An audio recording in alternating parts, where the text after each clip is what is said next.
Good evening.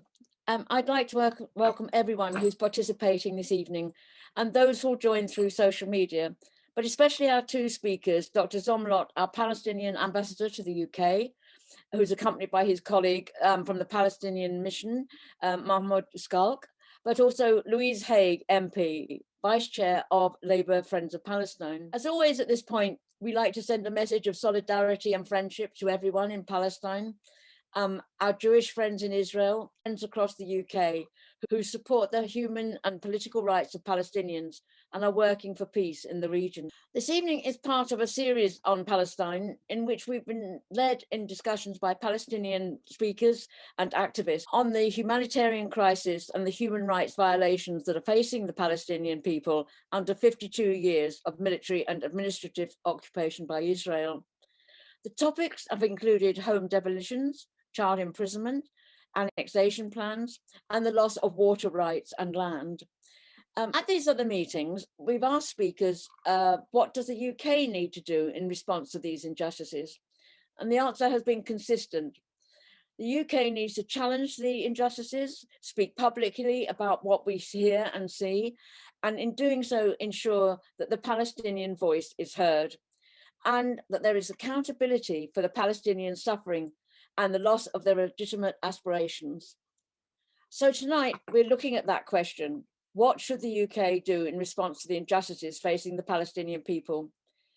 It's really appropriate, therefore, that we have Dr. Zomlot, head of the Palestinian mission, in conversation with Louise Haigh, MP and Vice Chair of Labour Friends of Palestine, and they will be addressing the question from this perspective.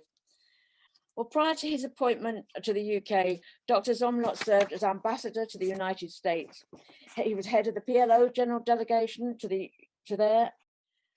Dr. Zomlot's previous official roles include serving as ambassador at large for the Palestinian presidency and director of Fatah Foreign Relations Commission. So Louise Haigh was born in Sheffield, first elected as Member of Parliament for Sheffield Heeley in 2015. Tonight we're welcoming Louise as Vice Chair of Labour Friends of Palestine, which is held since 2015.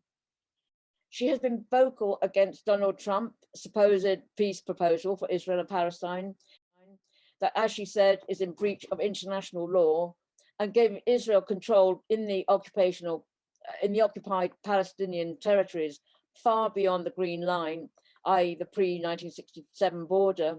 She's criticised the UK government in that respect for its shamefully weak response to the obstacle to peace that Trump posed, caused by his belligerence and recklessness and his policies that oppress millions of Palestinians under occupation.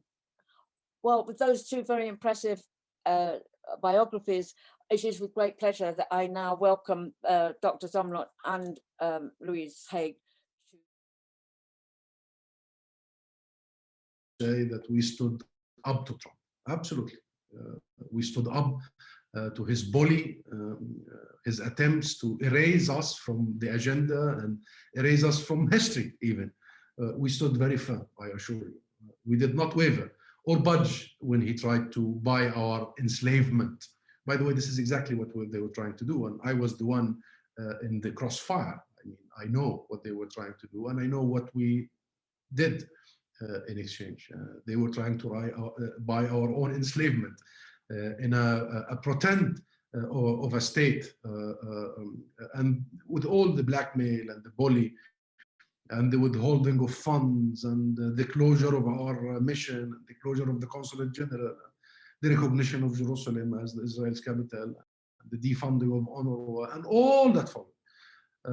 But I want you to be absolutely certain that we, because of our people and because of the deep belief in our heart, and because of how clear our legitimate goal is, we never gave up on our aim to achieve our freedom and independence in our own sovereign state, according to international resolutions, in spite of everything that Israel and the most radically pro-settlement American leadership ever could throw at us. And I assure you, they have thrown at us so many things in the last 4 years, but we did not budge. We remain firm on our principles that are based on international law, international humanitarian law, simple, common, morality, our common universal values, if you may. It is a credit to the many countries around the world who did the same and supported us. And here, well, I must say that the United Kingdom was one of these countries that did not and has not budged from its position and remained in line with international law, as well as the UK opposition led by the Labour Party, which has always been a natural source of solidarity for us, the people of Palestine, a natural ally, because the relationship with Labour goes beyond politics. It goes even beyond legality. It is about values. It is about the value of the human life and the equality of that life. So I thank you, my friends, and I also must remind you that tempting as it may be to now draw a huge breath of relief because of the defeat of Trump, no, the work is not over yet, not by a long way. We have avoided absolute disaster, but we are only back normal disaster, I must say. Let me remind you, the Palestinian people are still under a hostile and belligerent military occupation. Only yesterday, the Israeli human rights B'Tselem came up with a damning report that it is apartheid, what is Israel operating, full-fledged apartheid. And I invite all of you to read the B'Tselem report that was just released. It outlines the legal segregation, a system of segregation and apartheid.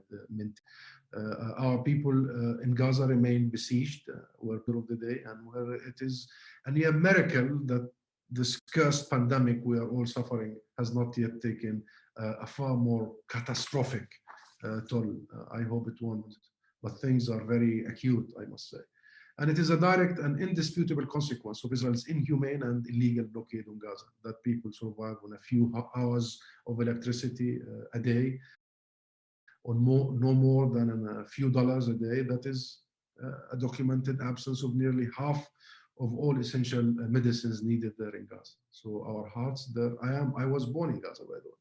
I know how severe the situation is, particularly in terms of people's ability to deal with issues like the pandemic. And there is no proper sewage network and no clean drinking water. Gaza has been on the brink of a humanitarian disaster for a decade or more now. I follow what Louise is doing in the parliament. I follow what all the Labour friends all over the UK are doing. But this is not just Gaza, by the way. By the same time, it is all over the Palestinian territories. If you go to any of these cities, you will see the same policy of encirclement, of imprisonment, of a blockade.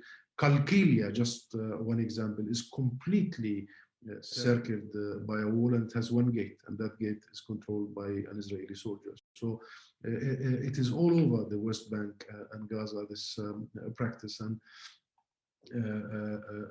we need to really think about how do we focus on reality in the ground and not waste our time and resources in political discussions.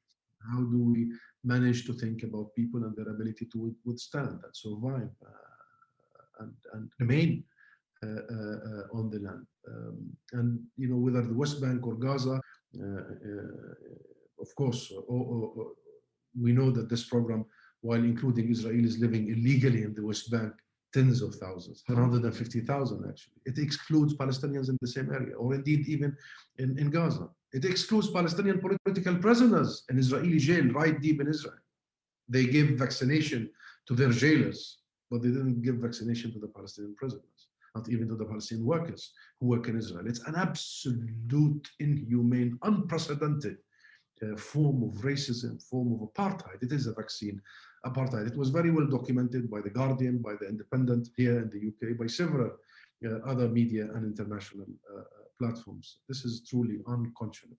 It is wrong and it is illegal. It is criminal, actually.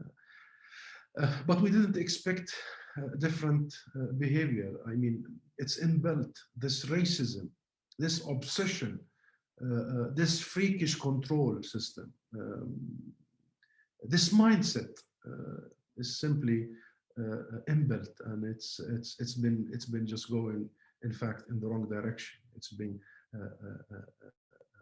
multiplied rather than and increased rather than decreased. And let me be clear, Israel has a responsibility for the welfare of the people under its military occupation, not just under international law, but under even the agreements we signed, the interim agreements, because even in the interim agreements between the PLO and Israel, we did mention that in issues of pandemic, this agreement is just transitional, and Israel has to be responsible as an occupying power until we were supposed to see the end of Israel's occupation by 1999. Now that is history. But both specifically, both, I mean, the international provisions, the Geneva Conventions, and our agreements mention specifically pandemics as being an arena of particular concern in this regard. That the Israeli government is vaccinating just Israelis is another sign of the kind of discrimination that is endemic. It is endemic. That's the word I was looking for in my head, to the Israeli entire system. So this is the kind of discrimination that has led Israel's most important human rights group, as I said earlier, B'Tselem, to declare that the country operates an apartheid regime. This is our reality.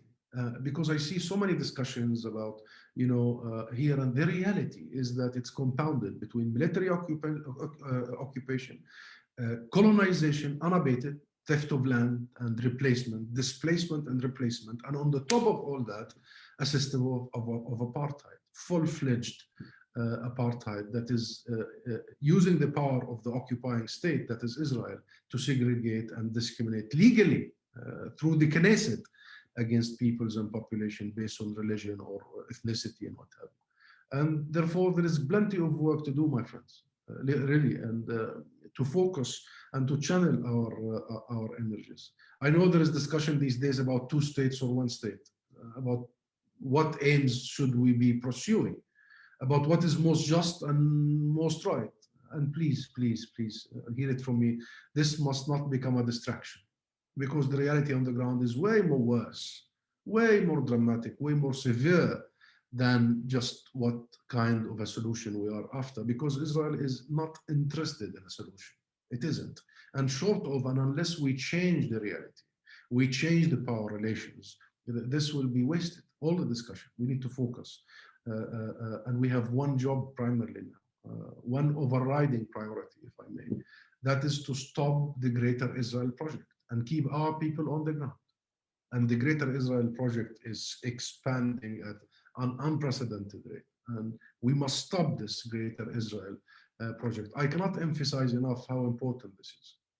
Early, or even every day, land is being swallowed up. Yesterday, Israel announced plans for 50 new settlements in occupied East Jerusalem. 2 days ago, 800 new units, illegal settlements in the West Bank. 2020 was already, according to Peace Now movement, the Israeli Peace Now movement, 2020 registered the highest number of new settlement units planned since Peace Now movement began record in 2012, over 12,000 constructed. And this is not just about settlement units. I mean, the illegal settlement, it's not just about units. Israel is building an entire infrastructure of roads and walls to bypass areas of Palestinian population density, and who live illegally in occupied territory can continue to do so without any inconvenience. They can just now travel from their subsidized villas deep in the occupied territories to Tel Aviv or Jerusalem or anywhere in a matter of 15 minutes, 20 minutes. They are turning the Palestinian occupied areas in the West Bank as a Swiss cheese, and the holes on this cheese is no longer the settlements. The holes in this Swiss cheese is actually the Palestinian cities. And the Trump plan may have gone away with the Trump administration, but the Trump plan was always an Israeli plan, my friend. And Israel continues to follow this blueprint. And indeed, Israel has gotten used to effectively being rewarded for its transgressions of international law. Thus, while we hear condemnations of Israeli settlement building, we see no consequences. There are no consequences so far, and Israel sees no consequences. Why should it stop building then? The time to expect Israel to abide by international law and do what is right, simply through persuasion, is long gone. This is the message I bring to you. Really, this is not going to change because we can convince them or we can sweet talk them. or anybody for that matter, my friends. The time is long past due to that Israel begins to feel pressure. I mean, real pressure. And that pressure has to come from here, from the United Kingdom, from Europe, from the United States, from the rest of the world, from everywhere, like it did during the anti-apartheid movement of South Africa. Without that, South Africans would still be under the apartheid regime. And that is the task now before us. How do we ensure that adherence to and respect for international law does not remain mere lip service? I mean, it is, I realize, difficult to criticize Israel. And there are a lot of attempts to mud the water and conflate things and confuse things. But that is part, or that is in part, due to the fact that Israel has for too long been allowed to present itself as exceptional, above the law. What is exceptional about Israel? And who could be placed above the law? And why would one state, one government in this entire global system have immunity, complete culture of impunity? We must start forcibly, I must say, the argument that Israel, or no one else for that matter, is an exception. There are no exceptions. And like all non-exceptional countries, it is and must be accountable to the same rules as everyone else. Israel must be accountable to all rules as everyone else. It's a simple argument. Those rules are clear. Settlements are illegal. They are war crimes. They are very well defined in the Geneva Conventions. That transferring the occupying power population to the occupied and building colonies is a war crime. Simple as that.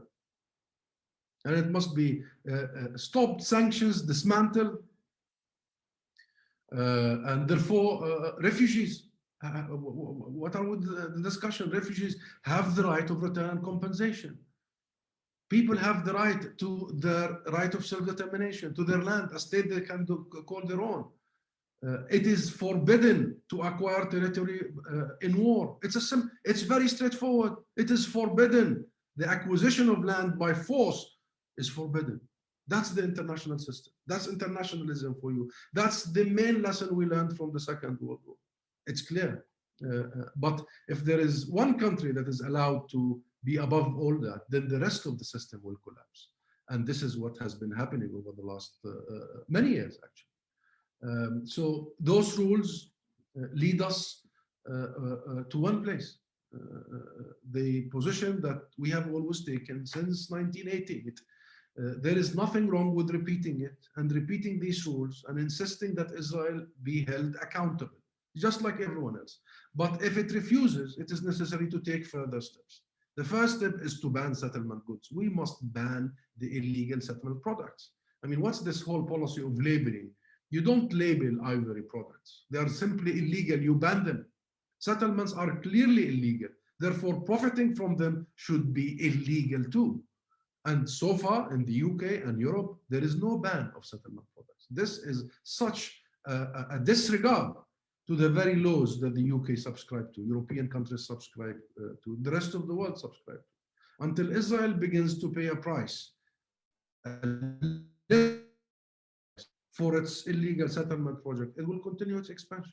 And it has been. Whatever handwritings we will do and the rest of the world will engage in, it doesn't matter. Israel realizes that, you know, statements is just statements without consequences. It will just continue doing what it has been doing for 70 years.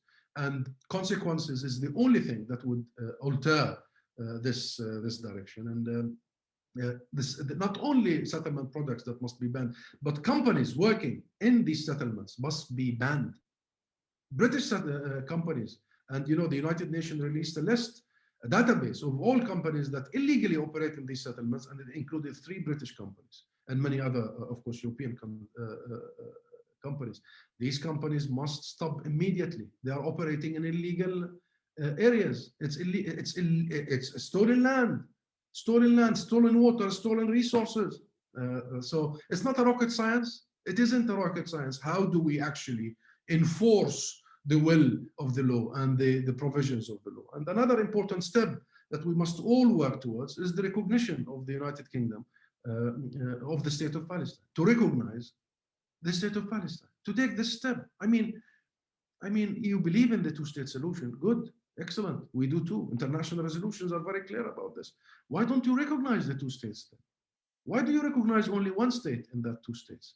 If you do so, then it is a license for that one state to encroach, because there is only one state that is recognized, to encroach on the borders and the territory and the resources and the freedom of the other state, which has been happening since the occupation of 1967. So it's long overdue. I think every day the UK and other major countries wait before the recognition of the state of Palestine is a lost day, is a wasted day, is a day in the coffin, a nail in the coffin of any possibility of a real two-state solution. It's very unfortunate. The UK, for instance, has passed up 3 historic opportunities over the last 10 years to recognize the state of Palestine. The first was 2012, the year 2012, when we went to the United Nations, if you remember, seeking a state status in the UN. Non-member, but a state status.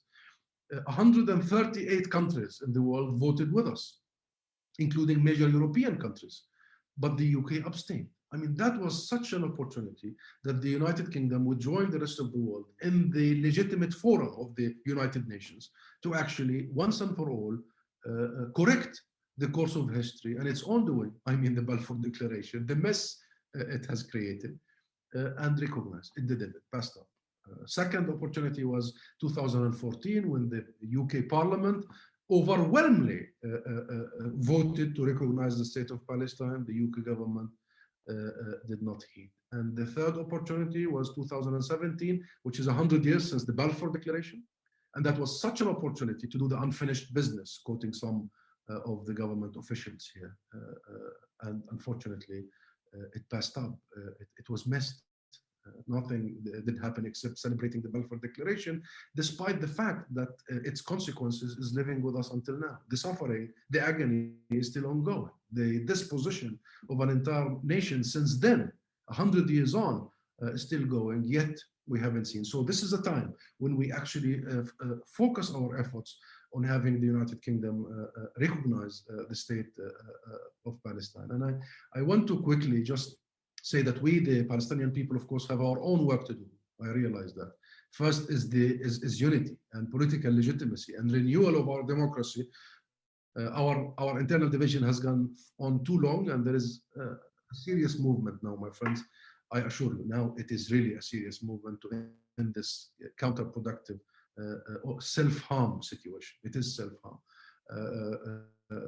We will start very soon the process of elections, national elections, overdue, long overdue, and we are hopeful that hopefully next week you will hear about a presidential decree to determine the exact date of the national elections for our parliament first, then the presidential elections short after, and the elections for the PNC, that is the Palestine National Council.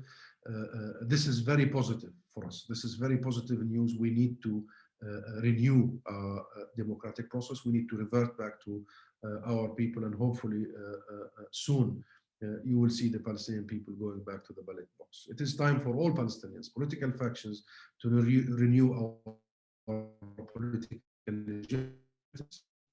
No one can renew the political legitimacy except the people of Palestine, the Palestinian people. Not peace processes, not external factors, not external players, not the United States of America, the people of Palestine.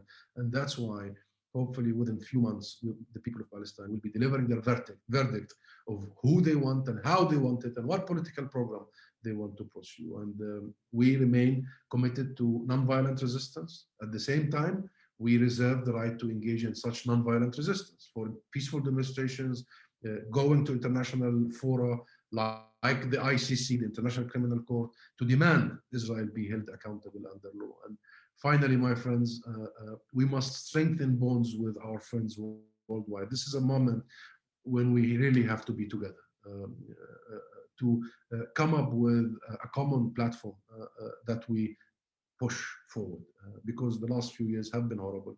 The last 4 years have been horrible. There was such a backlash against our work, our beliefs, our solidarity movement.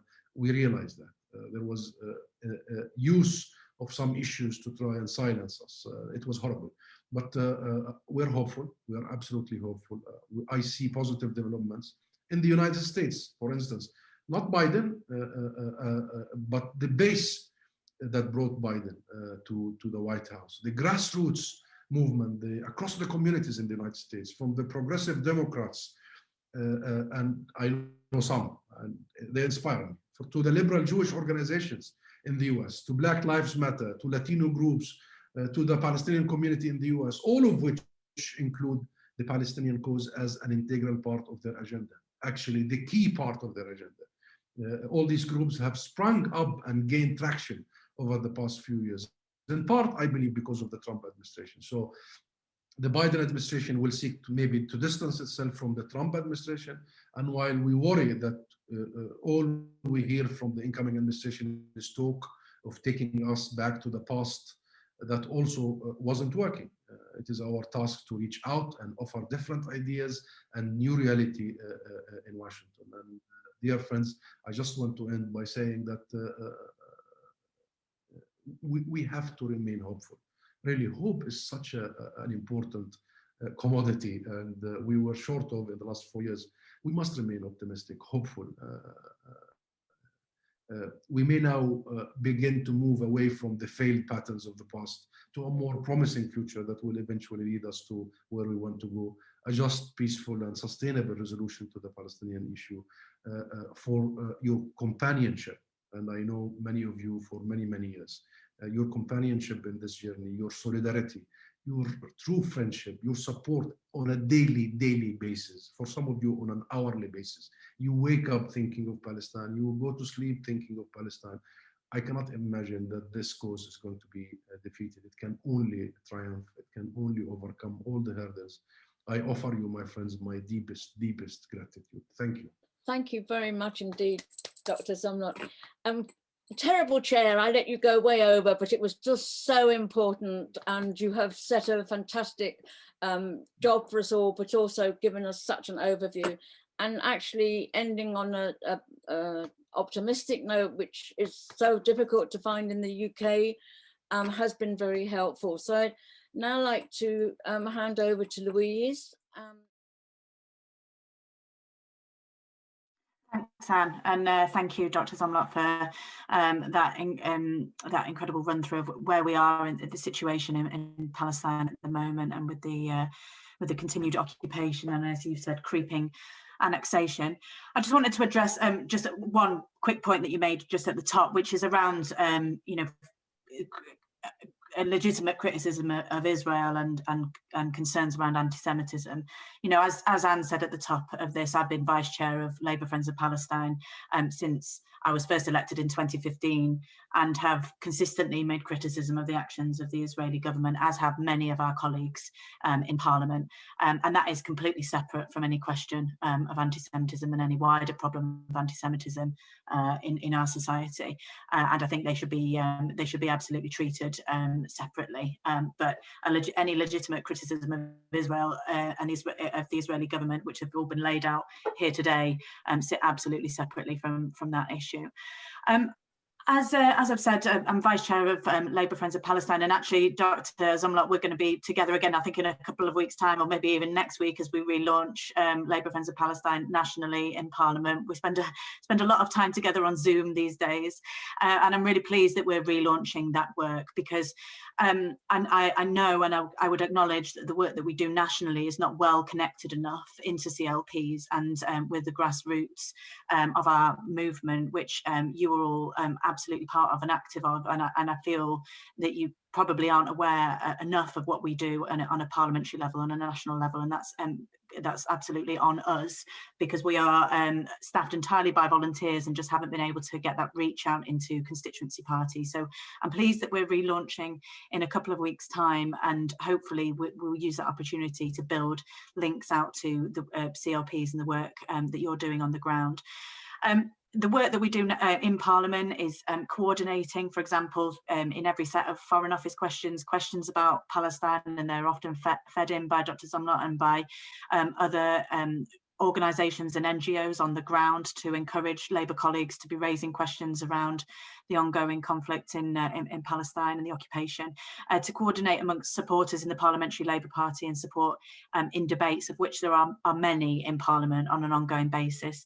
And Anne mentioned that I'd led on a debate on the humanitarian situation in Gaza a couple of years ago, following a visit I made to Palestine in 2017, I think it was. And I'll just post it in the chat. I mean, obviously don't watch it now whilst I'm speaking, but I'll just post it there so you can maybe have a look afterwards, because I just think it demonstrates the strength of support from lots of colleagues in there, and the depth of knowledge as well that a lot of colleagues have, and how consistently they raise these issues. And again, I just don't think maybe we make enough of that and demonstrate that enough to you, the grassroots. We also have extremely regular briefings from Palestinian representatives and from NGOs that work on the ground in Palestine across Parliament and indeed across political parties. And I just wanted to expand a little bit, because I'd asked for a briefing from Medical Aid for Palestinians ahead of this call, just to see what the situation was about COVID. And clearly, as Dr Zomlot said, the most pressing issue is in Gaza, where the World Health Organization has warned that the risk is extremely high, that their health facilities lack adequate infrastructure, essential equipment, medicines and supplies, and there's been repeated concerns about access to oxygen to treat patients needing respiratory support. And obviously, with exceptionally high levels of unemployment and higher levels of poverty, there's been a surge in childhood malnutrition. A recent needs assessment showed the impact of COVID-19 on vulnerable children and their families, and found that 90% of surveyed households report not having enough food. So it's a really desperate situation.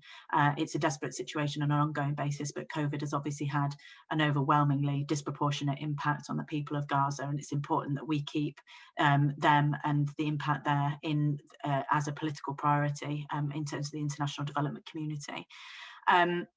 And as has been said, you know, whilst Israel has an impressive record on vaccinating their population, they do have a responsibility under the Fourth Geneva Convention for the support of the people of Palestine under the occupied territories. And the COVAX scheme delivered by the World Health Organization is only set to vaccinate 20% of Palestinians, but still doesn't have its full emergency use approval. So again, it's really important that we keep the focus on the World Health Organization and on the Israeli government to fulfill their legal and moral obligations to provide that health support and vaccination to the people of Palestine. On annexation, you know, we've discussed the Trump plan, and again, as has been said, I roundly condemned it as nothing short of a complete attempt at final annexation and occupation, and nothing to do with peace whatsoever. It has been taken off the table, but there is still creeping annexation, as has been discussed. And there are numerous examples all the time of attempts like that. For example, in November, the Israel Land Authority asked building contractors to submit bids for the construction of nearly 1,300 homes in the Givat Hamatos area of East Jerusalem.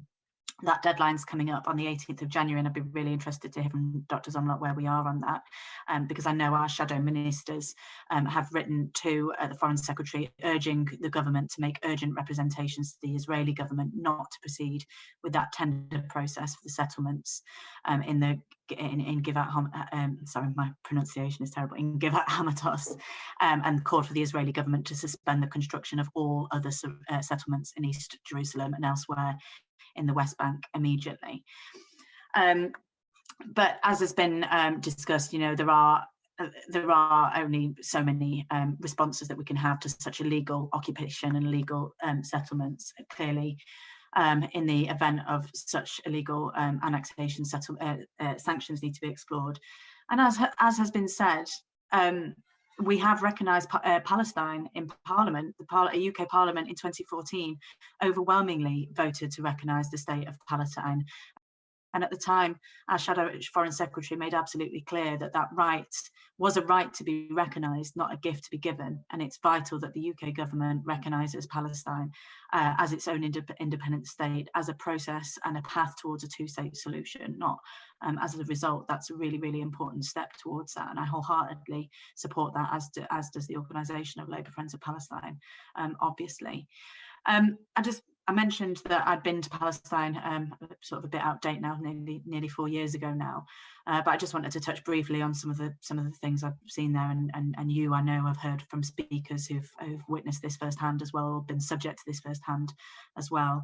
I visited the military courts and saw the children that were being trialled as military prisoners for throwing stones, or allegedly throwing stones. Some of them dragged halfway across the country away from their family as young as 12 or 13, and then being sentenced to 6 months in prison. We witnessed one trial where the child was denied access to an interpreter and sentenced without understanding exactly what was going on. Their parents were sat at the back of the courtroom and asked to simply shake their hand before their son's hand before he was sent to prison. The judge denied even that basic act of civility and just a very, very natural wish for a father to want to say goodbye to his son before he was sent to prison for 6 months. It was just an unspeakable act of cruelty.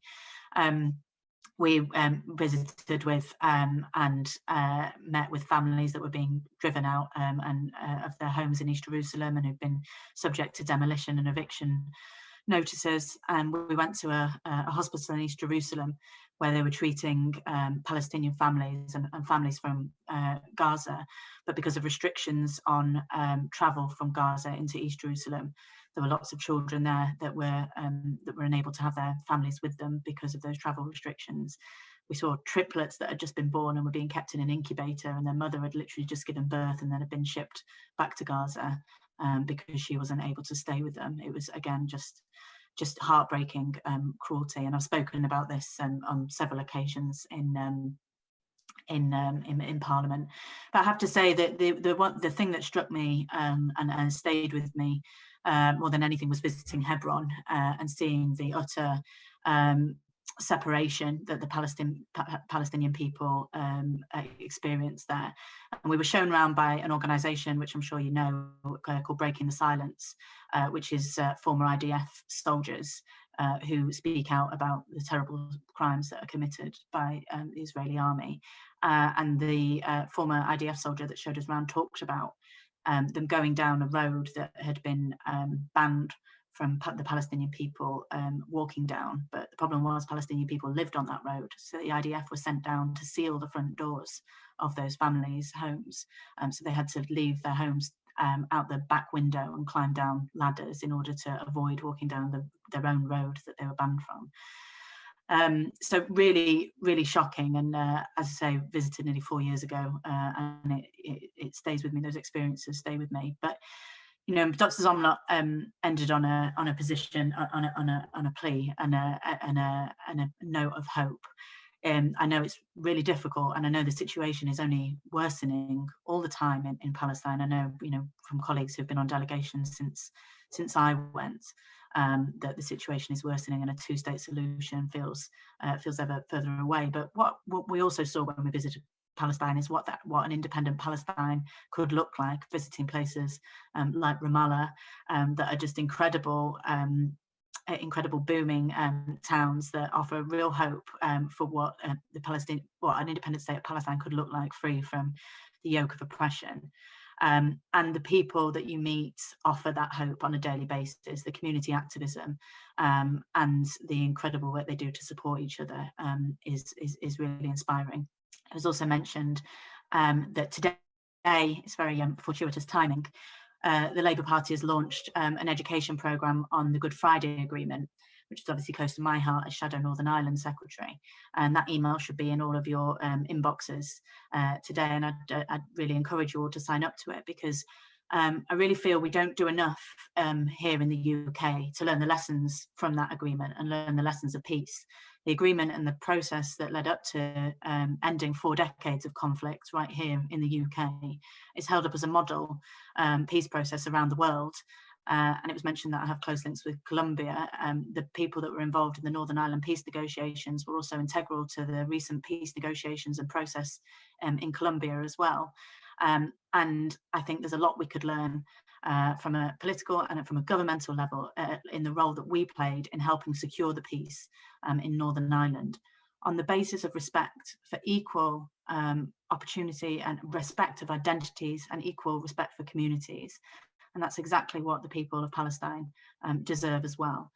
The main lesson I take from that peace process is that you can have a light at the end of the tunnel. You can be clear what you're aiming for. And I think in the Middle East conflict, Israel-Palestine, it's clear what we're aiming for. We're aiming for a two-state solution respecting the 1967 boundaries. And I think most sensible people would agree with that. The problem is you can have a light at the end of the tunnel, but you need a tunnel in order to see that light. And at the moment, we don't have that tunnel, we don't have that process. And I think it's absolutely incumbent on the British government to help build that tunnel and to take seriously its responsibility and its historic responsibility because of the Balfour Agreement in helping achieve that. So I'll leave that there. I know we've only got a very short few minutes left at the end of the meeting. Thank you very much, Louise. And we are running out of time. That was fantastic. And the two together really do give us a very informed way forward. These series are really important, and we are building a real foundation and knowledge base around the issues, and tonight has been very important to that. So Dr. Zomlot, really very much appreciate you coming. So again, many thanks, Dr. Zomlot. We look forward to further conversations with you, and all the very best in your ambassadorial role in the UK. It is really important. So thank you, and thank you everybody for this evening, and look forward to seeing you again. Bye-bye now. Bye.